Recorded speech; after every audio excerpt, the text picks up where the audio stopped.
Le président Joe Biden a fait campagne sur la fin de la dépendance des États-Unis aux combustibles fossiles. Maintenant, il loue des millions d'hectares de terres publiques à des compagnies pétrolières.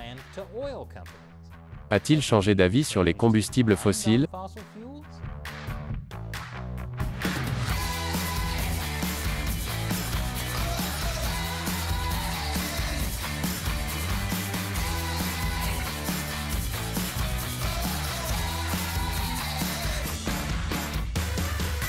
Bienvenue à l'émission Amérique dévoilée, je suis Chris Chappell. L'administration Biden vient de louer plus de 80 millions d'hectares de terres publiques. Ils sont destinés aux compagnies pétrolières et gazières pour le forage. C'est plus grand que la taille du Nouveau-Mexique.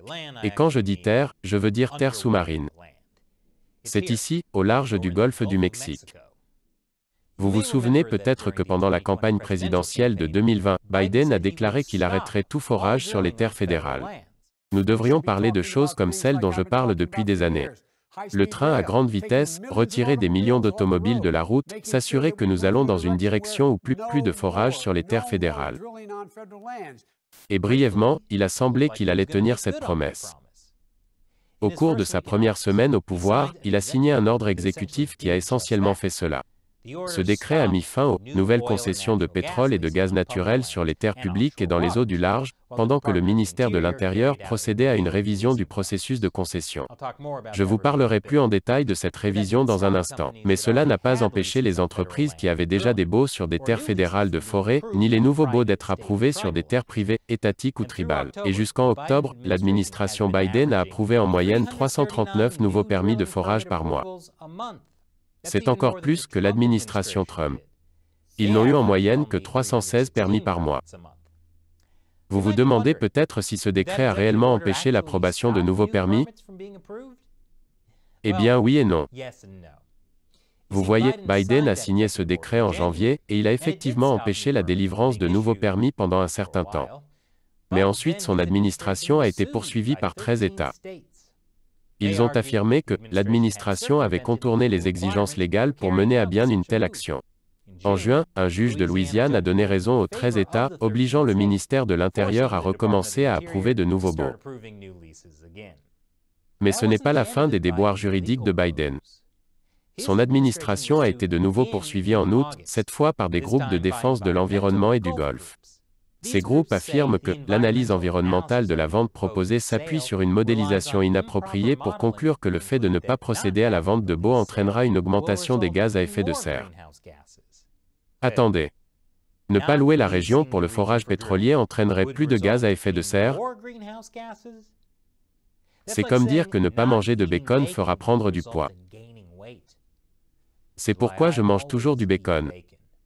C'est meilleur pour l'environnement.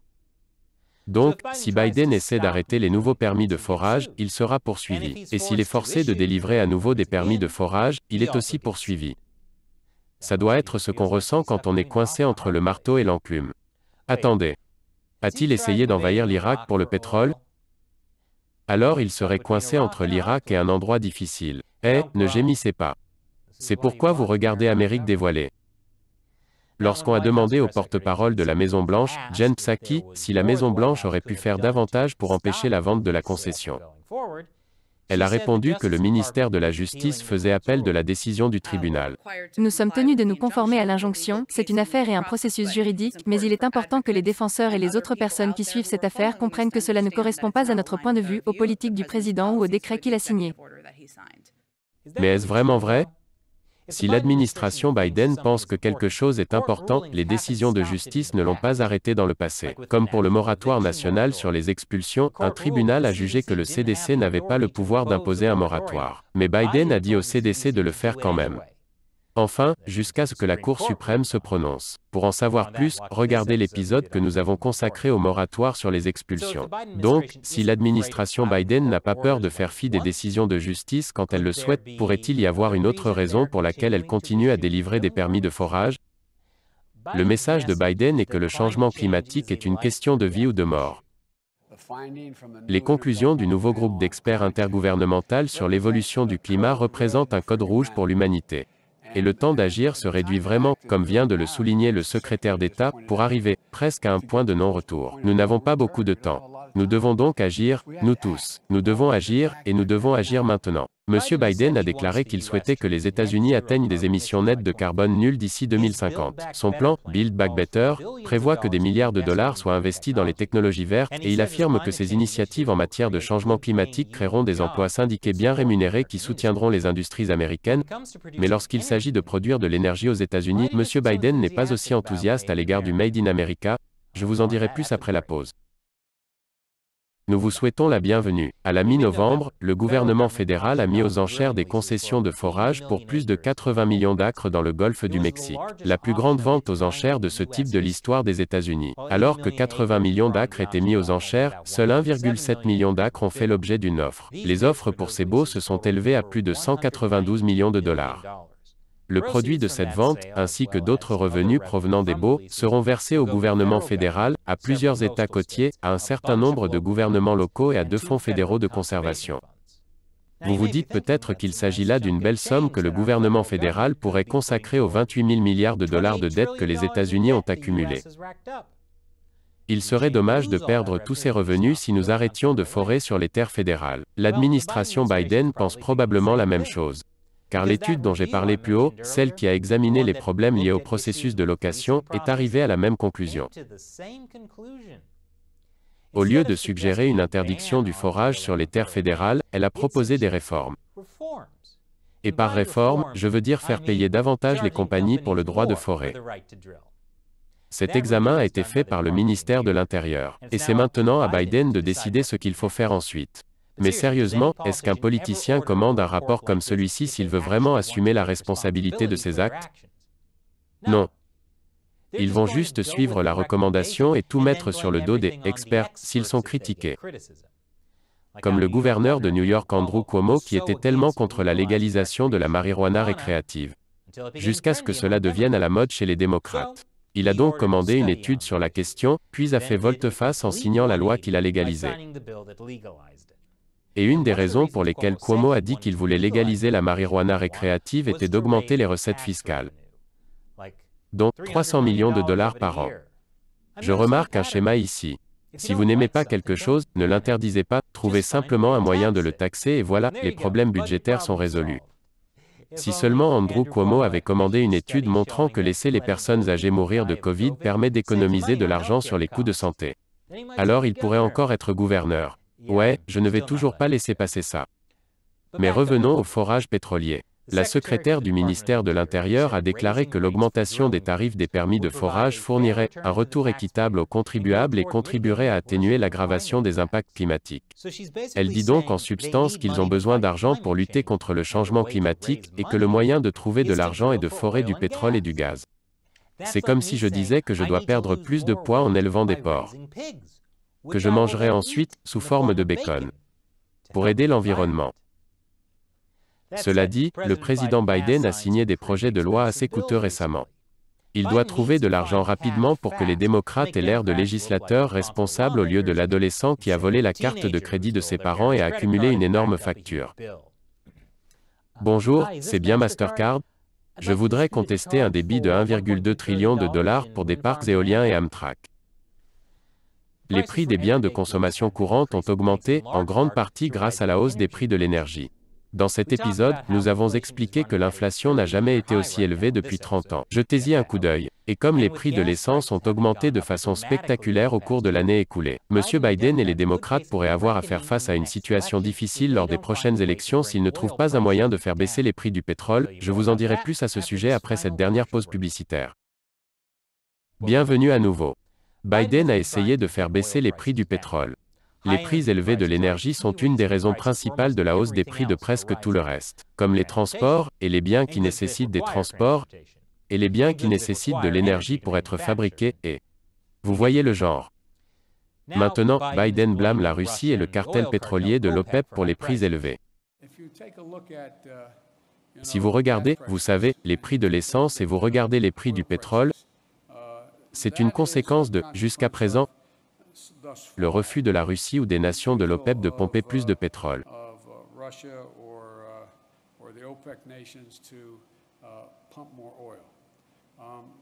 Et nous verrons ce qui se passera à ce sujet plus tôt que tard. Les prix élevés du pétrole sont-ils donc vraiment la faute de la Russie et de l'OPEP? La dame sarcastique du langage des signes ne semble pas le penser. En 2018, les États-Unis sont devenus un exportateur net de pétrole pour la première fois en 75 ans, ce qui signifie que nous exportions plus de pétrole que nous en importions. Mais si nous ne continuons pas à forer et à fracturer pour trouver du pétrole et du gaz naturel, nous redeviendrons dépendants énergétiquement de pays avec lesquels nous avons des relations conflictuelles, comme la Russie et l'Arabie saoudite. Pendant la campagne, M. Biden a déclaré qu'il voulait faire de l'Arabie saoudite un « paria » pour le meurtre du chroniqueur du Washington Post et critique saoudien Jamal Khashoggi, ainsi que pour d'autres abus. Mais une fois en poste, Biden ne les a pas vraiment punis. Et il y a aussi la fois où Biden a traité Poutine de « tueur », ce qui semblait être une insulte, jusqu'à ce que Poutine réponde qu'il était en effet un tueur de dames. Quoi qu'il en soit, un journaliste a demandé à Biden pourquoi il voulait faire baisser le prix de l'essence, puisque son objectif était de se débarrasser complètement des combustibles fossiles. Et vous savez, plus quelque chose est cher, moins les gens sont susceptibles de l'acheter. Eh bien, en surface, cela semble être une ironie, mais la vérité de la question est, vous l'avez tous su. Tout le monde sait que l'idée que nous allons pouvoir passer à l'énergie renouvelable du jour au lendemain et ne pas avoir à partir de ce moment, ne pas utiliser de pétrole ou ne pas utiliser de gaz ou ne pas utiliser d'hydrogène n'est tout simplement pas rationnel. Biden sait que les combustibles fossiles sont nécessaires à court terme, et ne veut pas que les électeurs lui en veuillent pour les prix élevés de l'essence. Alors qu'a-t-il fait? Il a annoncé que les États-Unis allaient libérer 50 millions de barils de pétrole de leurs réserves d'urgence. Comme nous l'avons déjà mentionné, la plupart de ces barils seront vendus à d'autres pays. Mais Biden a coordonné cette opération avec la Chine, l'Inde, le Japon, la Corée du Sud et le Royaume-Uni pour augmenter l'offre mondiale de pétrole, ce qui devrait faire baisser les prix. Maintenant, 50 millions de barils peuvent sembler beaucoup de pétrole. Et ça l'est, c'est la plus grande libération de réserves stratégiques de pétrole jamais effectuée. Mais si l'on considère qu'en 2019, les États-Unis utilisaient 20 millions de barils de pétrole en une seule journée, 50 millions de barils ne représentent que 2 jours et demi de consommation. Cela prendra du temps, mais d'ici peu, vous devriez voir le prix de l'essence baisser là où vous faites le plein. Et à plus long terme, nous réduirons notre dépendance au pétrole en passant aux énergies propres. Les républicains ont critiqué cette initiative, affirmant que M. Biden utilise à mauvais escient les réserves stratégiques de pétrole à des fins politiques, et soulignant qu'il tente toujours de limiter la production nationale de pétrole. Dès son entrée en fonction, Biden a signé un décret visant à annuler les subventions aux compagnies pétrolières. Et il a retiré ces subventions de son plan fiscal. Biden a également annulé un permis pour l'oléoduc Keystone XL peu après son entrée en fonction, qui aurait permis d'acheminer le pétrole des sables bitumineux canadiens vers les raffineries américaines. Pour être clair, cette partie en rouge est l'oléoduc qui existe déjà, et ce que Biden a annulé n'était que la partie en bleu. Il n'a pas complètement arrêté le pétrole en provenance du Canada. S'il l'avait fait, cela aurait vraiment nui aux États-Unis, car le Canada est le plus grand fournisseur étranger de pétrole des États-Unis. Il ferait mieux de ne pas insulter le Canada. Mais je peux insulter le Canada autant que je veux, vous, les mangeurs de poutine amateurs de hockey, qui êtes gentils tout le temps. Une chose que Biden n'a pas encore faite est d'empêcher les entreprises pétrolières et gazières américaines de vendre à l'international en imposant une interdiction d'exportation. 11 démocrates du Congrès ont écrit une lettre à la Maison-Blanche pour demander à Biden d'interdire toutes les exportations de pétrole américain. Ils affirment qu'une interdiction des exportations américaines de pétrole brut stimulera l'offre nationale et exercera une pression à la baisse sur les prix. Cela peut avoir cet effet, mais si les prix sont trop bas et que les producteurs américains ne peuvent pas vendre à l'international, ils seront moins enclins à forer pour trouver du pétrole. Et cela pourrait diminuer la quantité de carburant sur le marché, ce qui ferait à nouveau augmenter les prix du carburant. C'est un équilibre délicat. Alors, selon vous, que devrait faire Biden pour faire baisser les prix du carburant? Et pensez-vous qu'il devrait essayer d'interdire le forage sur les terres fédérales? Faites-le nous savoir dans les commentaires ci-dessous. Je sais ce que je vais faire. Manger plus de bacon. Pour l'environnement. Et rappelez-vous, Amérique dévoilée est sponsorisée principalement par des téléspectateurs comme vous. Nous comptons sur votre soutien direct par le biais du site de crowdfunding Patreon et de notre site web pour que cette émission puisse avoir lieu. Veuillez consulter notre page Patreon à patreon.com/AmericaUncovered. Encore une fois, je suis Chris Chappell. Merci de regarder Amérique dévoilée.